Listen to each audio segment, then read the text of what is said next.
மிகப்பெரிய அநியாயம். அந்த அநியாயத்திற்கு மன்னிப்பே கிடையாது, மன்னிப்பே கிடையாதுன்னு அல்லாஹ் சொல்றானா? அது எப்பேற்பட்ட அநியாயமாக இருக்கும்?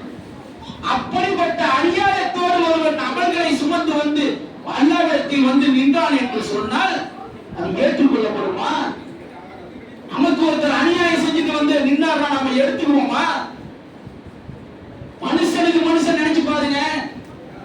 எனக்கு ஒருத்தர் அநியாயம் செய்யறாரு, பொருளாதாரத்துல மோசடி செஞ்சு அநியாயம் செய்யறாரு, நம்பிக்கை துரோகம் செய்கிறாரு, குடும்பங்கள் மூலமாக அநியாயத்தையும் துரோகத்தையும் செய்கிறாரு, ஏத்துக்குவோமா? அல்லாஹ் சொல்லுகின்றான், இணை வைத்தல்தான் என்னுடைய பார்வையில் மிகப்பெரிய அநியாயம். அந்த அநியாயத்தோடு யாராலும் வந்தால் நிச்சயமாக அந்த அமல்கள் ஏற்றுக்கொள்ளப்பட மாட்டாது என்று பகிரங்கமான எச்சரிக்கையை சொல்லுகின்றான்.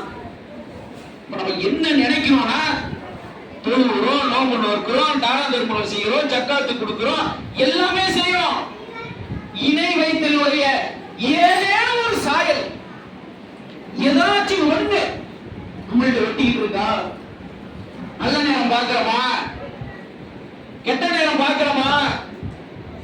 இணை வைத்தலுக்கு ஒத்ததான ஏதேனும் ஒரு அம்சம் இருக்குதா? சகுனம் பார்க்கிறோமா? நல்ல நேரம், கெட்ட நேரம், சகுனம். ஏதாவது உயிரினங்கள் கூட குறுக்க போனாக்கா அது நமக்கு தீங்கு ஏற்படுத்தும் என்ற நம்பிக்கையோடு வாழ்றோமா? இல்ல நம்ம வீட்டை கட்டும் போது இந்த இடத்துல இது இருந்தாதான், இந்த வாஸ்து பிரகாரம் இருந்தாதான் எனக்கு பறக்கத்து கிடைக்கும், இது குபேரன் மூளை என்று சொல்லி வகுத்து வைத்து கொடுக்கப்படும் பொழுது அதற்கு நம்ம தலையை ஆட்டிக்கிட்டு அந்தந்த நேரத்துல அந்தந்த இடத்துல அதுதான் இருக்கணும்னு நம்ம சம்மதம் தெரிவிக்கிறோமா? மிகப்பெரிய அளவிலான இணை வைப்பை காட்டிலும் அது நமக்கு தெரிஞ்சிடும், வெளிப்படையா தெரிஞ்சிடும். போய் சிலையை வணங்கிடுவோமா? வணங்க மாட்டோம். நல்ல தெளிவாக இருக்கக்கூடிய மக்கள் தர்காவின் பக்கம் போக மாட்டார்கள். இந்த விஷயத்துல, சின்ன சின்ன விஷயத்துல எதை செஞ்சாலும் நல்ல நேரம் பார்க்கணும்ன்ற ஒரு எண்ணம் சைத்தான் நம்முடைய உள்ளத்துல போடுவான். நானே காரணமாக இருக்கின்றேன் என்று அல்லாஹ் தஆலா சொல்கின்றான். என்னை நோயினைப்படுத்துகின்றான் மனிதன். நானே காரணமாக இருக்கின்றேன். அந்த காலத்தை இணை உருவம் என்று சொன்னால் அந்த இணை வைப்பினுடைய ஏதாவது ஒரு பகுதியாவது நம்மள்ட்ட இருந்துச்சுன்னு சொன்னால் நிச்சயமாக நம்மளுடைய அமல்கள் ஏற்றுக்கொள்ளப்படாது. அதில் எந்த மாற்று கருத்தும் இல்லை. இது என்ன சாதாரண எச்சரிக்கை அல்லாஹ் சொல்றானா?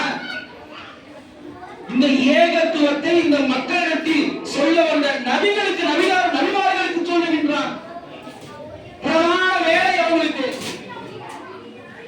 இந்த சத்தியத்தை சொல்வதற்காக உயிரையும் உணவையும் பொருளாதாரத்தையும் அத்துணையும் துறந்த அந்த நபிமார்களுக்கு அல்லாஹ் தஆலா எச்சரிக்கை செய்கின்றான். எப்படி சொல்றான்? நபியே, நீர் இணை வைத்தாலும் அல்லாஹ் சொல்லுகின்றான், நபியே நீங்க இணை வைத்தாலும் உங்களுடைய நல்லறங்கள் எல்லாமே அழிக்கப்பட்டுவிடும். இப்பேற்பட்ட நல்ல அறங்களுக்கு சொந்தக்காரர் ரசூல் ஸல்லல்லாஹு அலைஹி வஸல்லம் அல்லாஹ்வுடைய தூதர், நல்ல அறங்களுக்கு இலக்கணமாக நமக்கு வாழ்ந்து காட்டிய அந்த தூதரை நோக்கி அல்லாஹ் சொல்லுகின்றான், நீ என்ன செஞ்ச, எப்படி அமல் செஞ்ச, அது இங்க மேட்டர் இல்ல. இணை வச்சிட்டியா? நீ நபியாக இருந்தாலும் சரி, நீ எவ்வளவு தியாகங்களை செய்திருந்தாலும் சரி, நீ பொருளாதாரத்தை எப்படி வாழ்ந்து வழங்கியிருந்தாலும் சரி, ஆனால் இணை வைத்தாய் என்று நீ சொன்னால் அடியே உனது நல்லறங்கள் அனைத்தும் அழிக்கப்பட்டுவிடும், நீ நஷ்டம் அடைந்தோரின் ஒருவராக ஆகிவிடுவாய். அல்லாஹ் தஆலா சொல்லுகின்ற எச்சரிக்கை பகிரங்கமான எச்சரிக்கை. யோசனை பண்ணி பாருங்க. நம்ம அமல்கள் விஷயத்திலேயே நம்ம எந்த அளவுக்கு குறைபாடா இருக்கோம். அப்படி இருக்கக்கூடிய அந்த அமல்களை முறையாக அல்லாஹ்விடத்தில் கொண்டு செல்வதற்கு